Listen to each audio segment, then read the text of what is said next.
Good afternoon. We are at the Mahdi property. We're going to be completing a repairability test on the back slope, which is south. We have this damaged shingle here.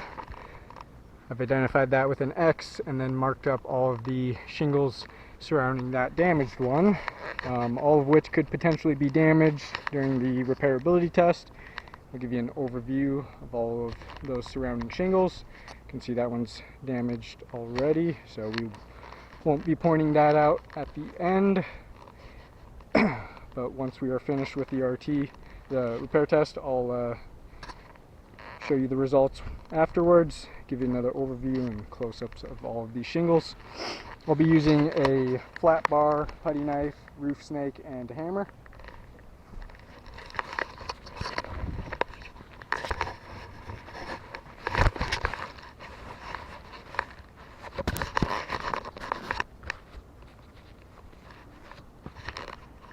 We'll get started with the putty knife. We'll use that to unseal number 7 there.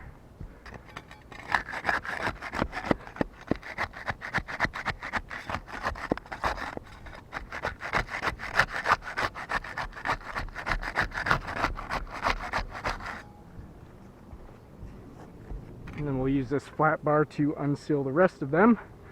See how those two different tools affect the shingles differently.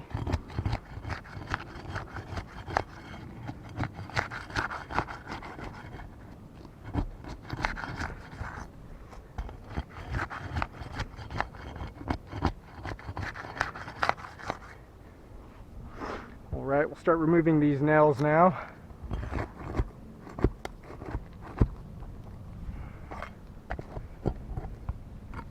You can see when removing this nail caused a tear in that shingle right there. Point that out after we're all finished as well.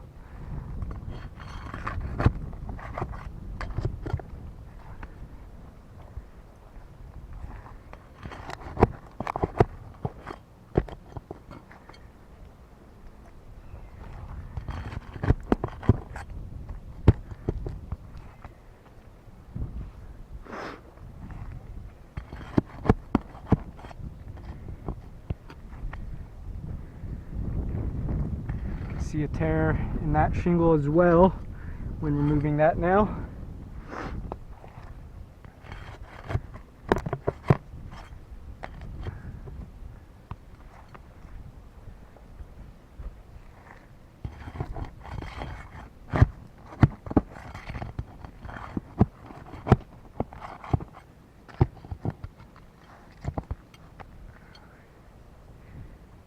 Okay, that should be all of the nails, so we'll go ahead and simulate a repair. To do that, we'll slide that damaged shingle out, and then we'll go ahead and slide it back in, doing all of the same motions that you would for an actual repair. And that should give us the most accurate results as to whether or not this roof is repairable, as we're doing all of the same motions, manipulating the shingles in the same way you would for a repair. We got that back in place. We'll start getting some nails back in there now.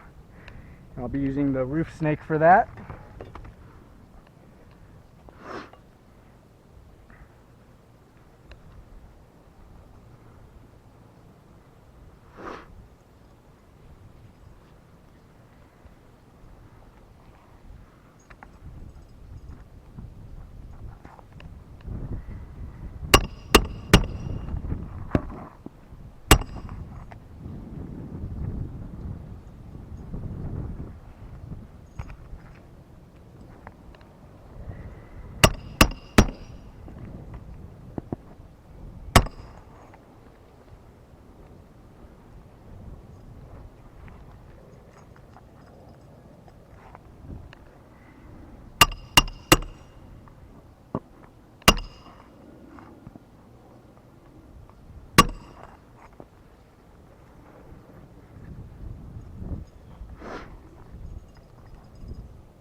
Alright, well, complete with the repairability test. I'll give you another overview after the fact.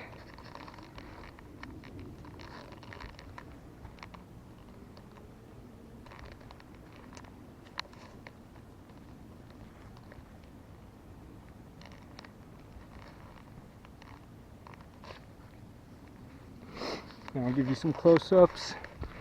These tabs here.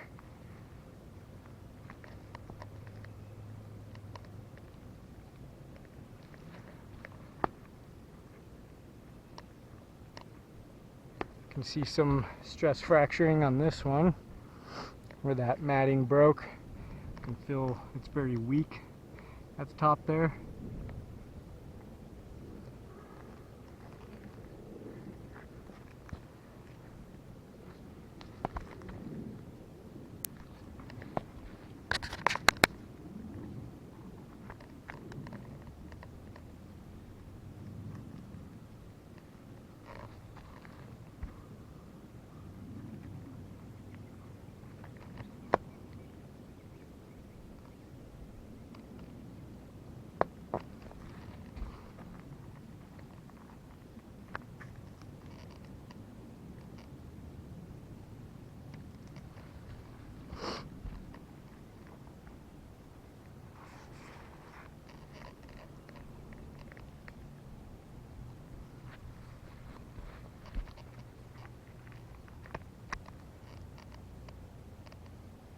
Then we'll go ahead and check for any mat transfer under these shingles.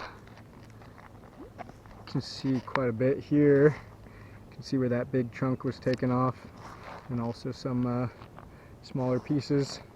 You can see that exposed fiberglass showing through the matting.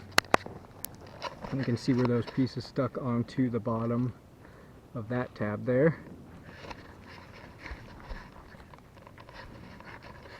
See some more mat transfer.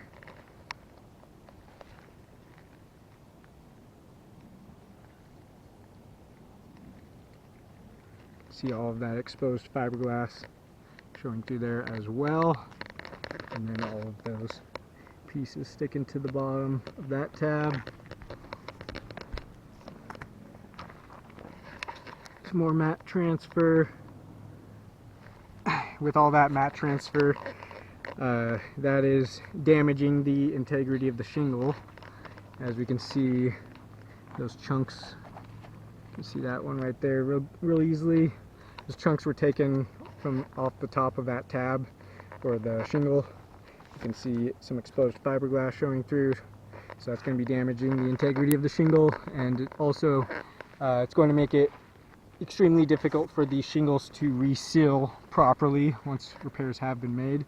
You can see more mat transfer all along here.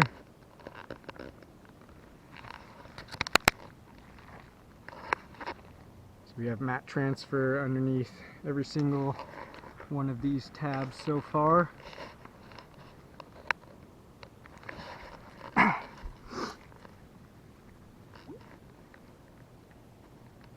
More mat transfer.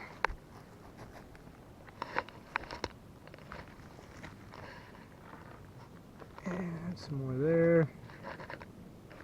So we can see mat transfer underneath every single one of these tabs.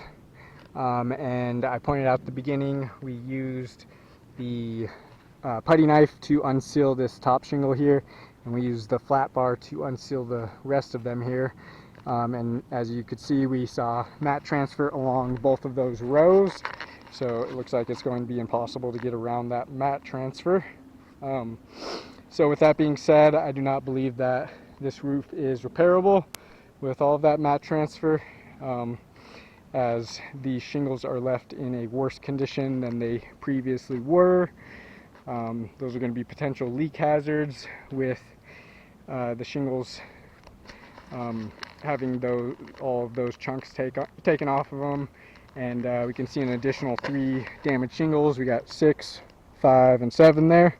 One tab on 6, and then all of the tabs on 5 and 7. All of those we can see were damaged. So just from repairing one of these damaged shingles here, the homeowner is going to be left with an additional 6 or an additional 3 damaged shingles and potential leak hazard there. And we can see the damage on this roof is very widespread. It's all over.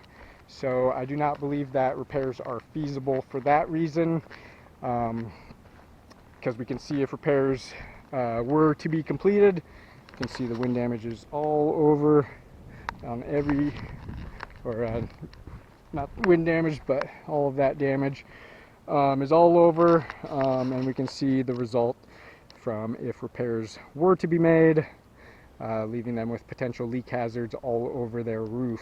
So do not believe that the roof is repairable. I'll go and chalk up all those damages and get some better pictures of those. Thank you for your time.